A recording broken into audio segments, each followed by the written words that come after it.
Mari kita berdoa. Bapa Surgawi, Bapa yang kami sembah dalam nama anak-Mu Tuhan Yesus, terima kasih untuk napas kehidupan yang baru yang Tuhan berikan kepada kami. Sebelum kami mulai aktivitas kami mau disapa dengan kebenaran firman Tuhan. Dalam nama Yesus kami berdoa. Amin. Sapaan rohani buat kita pada pagi hari ini, Minggu 3 November 2024. Saya ambil dari kitab Markus pasal yang ke-12 ayat yang ke-30 sampai dengan 31. Demikian kesaksian firman Tuhan. Kasihilah Tuhan Allahmu dengan segenap hatimu, dan dengan segenap jiwamu, dan dengan segenap akal budimu, dan dengan segenap kekuatanmu.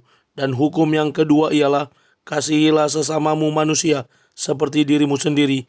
Tidak ada hukum lain yang lebih utama daripada kedua hukum ini.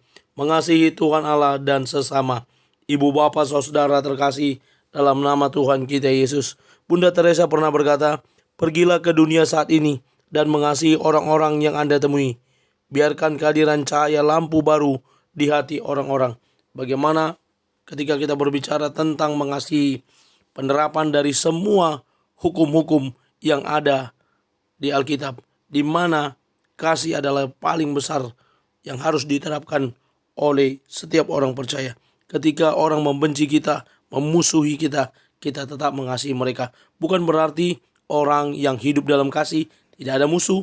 Kalau dari pihak sebelah yang memang membenci, tidak menyukai kita karena sesuatu dan lain hal, itu urusan dia. Sejauh kita masih tetap mengasihi, kita masih mau memaafkan, kita masih mau berdamai, kita masih mau berperilaku baik kepada dia, itu baru kasih. Tetapi ketika orang membenci kita, memusuhi kita, kita sebaliknya membenci dia, ini namanya kasih harus berbalas kasih.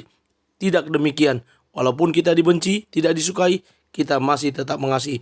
Dan nats ini merupakan pengajaran yang disampaikan oleh Tuhan Yesus, di mana ada seorang ahli Taurat yang mendengar Yesus dan orang-orang Saduki bersoal jawab, bahwa Yesus memberi jawab yang tepat kepada orang-orang itu. Datang kepadanya, di mana ahli Taurat ini berkata, hukum manakah yang paling utama? Dan Yesus menjawab sebagaimana nats sapaan rohani pada hari ini. Yesus mengatakan bahwa kita harus mengasihi Tuhan Allah dengan segenap hati, dengan segenap jiwa, dan dengan segenap akal budi, serta dengan segenap kekuatan. Dan hukum yang kedua adalah hukum terkait mengasihi sesama seperti mengasihi diri sendiri. Ini pengajaran yang disampaikan oleh Tuhan Yesus. Tentunya membuat kaget si ahli Taurat. Kalau kita berbicara seorang ahli Taurat, pasti dia sudah mengetahui hukum-hukum Taurat yang disampaikan Musa kepada bangsa Israel.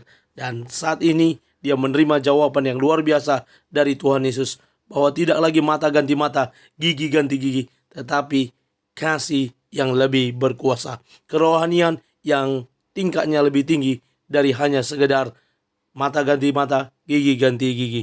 Ibu, bapak, saudara terkasih dalam nama Tuhan kita Yesus, mari kita mulai hari ini dengan belajar mengasihi Tuhan dengan sesama. Dimulai dari hal sederhana, beribadah kepada Tuhan dan kepada sesama, memberi senyuman dan sapaan kepada sesama, dan kita mampu menjadi berkat bagi orang lain. Amin. Kita bersatu dalam doa. Terima kasih Bapa untuk firman-Mu. Mampukan kami menjadi pelaku kebenaran firman Tuhan. Dalam nama Yesus kami sudah berdoa dan mengucap syukur. Amin. Selamat beraktivitas dan selamat beribadah nantinya. Tuhan Yesus memberkati. Shalom.